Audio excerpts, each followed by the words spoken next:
Құрметті серіктестер, бізде Zoom деген приложение, бұл кәдімгі телефондағы Каспи, WhatsApp, Instagram сияқты приложение. Енді оны біз қайдан скачать етеміз, қайдан жүктеп аламыз? Егерде телефоныңыз Android болатын болса, сіз оны Play Market'тен тартасыз өзіңізге, ал егерде телефоныңыз Apple, яғни iPhone болатын болса, сіз оны App Store деген приложенияның ішінен скачать ете аласыз. Енді қараңыз, міне белгіледім App Store, осының ішіне кіреміз, мынандай поиск деген жерге осылай поиск деген бөлік тұрады, оған ағылшынша міне Zoom деп жазамыз. Осылай жазылады, 4 тағы әріп бар жоқ, оның үстін басасыз. Оны басқаннан кейін Zoom Workplace деген шығады. Осындай 2-3 түрі бар да. Бізге ең керегі, ең дұрысы міне Workplace деп жазылып тұрады. Мындай төмен қарай жүкте деген белгі тұрады. Осыны басамыз. Енді интернетіңізге қарай тез, кейбір кісілерде жай жүктеледі.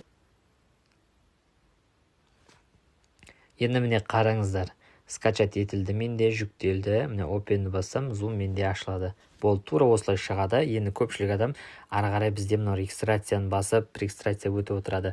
Сіздерге олай регистрация өтудің керегі жоқ. Zoomға просто скачать етілді, жүктелді, болды. Ары қарай свернуть ете саласыз, болды.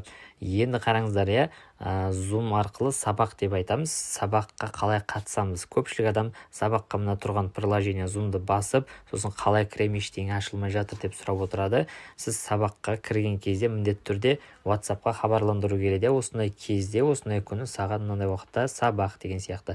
Мысалы, міне хабарландыру келді, білім уақыты өткізетін бизнес-тренер Айгүл Скакова, уақыты кешкі сағат 20:00-де жабық сабақ деп, сабақ тегін, сабаққа блокнот ручкаңызды дайындаңыз деп тұр. Енді тура осы жерде мынандай көк сілтеме тұрады, ағылшынша H әрпімен басталатын. Сіз сабаққа қатысу үшін WhatsApp-қа келген осы сілтемені басасыз, Zoom-ның өзіне кірмейсіз. WhatsApp-қа келген сілтемені басасыз осылай үстінен. Сізде ол ары қарай міне ожидание дейді, Zoom-ға қарай ашылады. Разрешение деген басып отырыңыз осындай кезде. Сізді организатор о жақтан қабылдайды. Сол кезде мынандай шығады бетінде Wi-Fi или отправка данных деп шығады, без звук. Осы екеуінің біреуін таңдауымыз керек. Бізде звук естілу үшін, мына Wi-Fi дегенді басасыз үстіне. Ары қарай сізде осылай окей деп шығады, яғни микрофонға рұқсат сұрап жатыр, окей деп басасыз. Ары қарай төмен жағына қарай түсетін болсаңыз, осылай микрофонның суреті және видеоның суреті тұрады. Енді бұл екі белгі сіздің өзіңіздің даусыңызды оларға естірту үшін және де видеоңызды өзіңіздің көрсету үшін.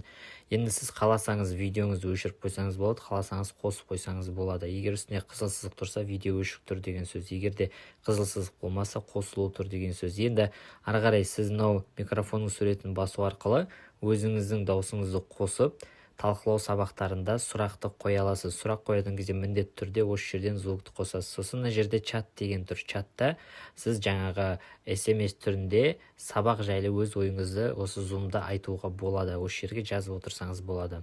Міндетті түрде сұрақ қоймайтын кезде, сабақ тыңдап жатқан кезде мына звукты төмен жағында жаңа өзіңіздің даусыңыз шығатын жерде өшіріп қоясыз. Тоже үстінде қызыл сызық тұратын болса, сіздің даусыңыз естілмейді, яғни даусыңыз өшіп тұр деген сөз. Осылай сабақты толығымен тыңдап қатысып шыға аласыздар.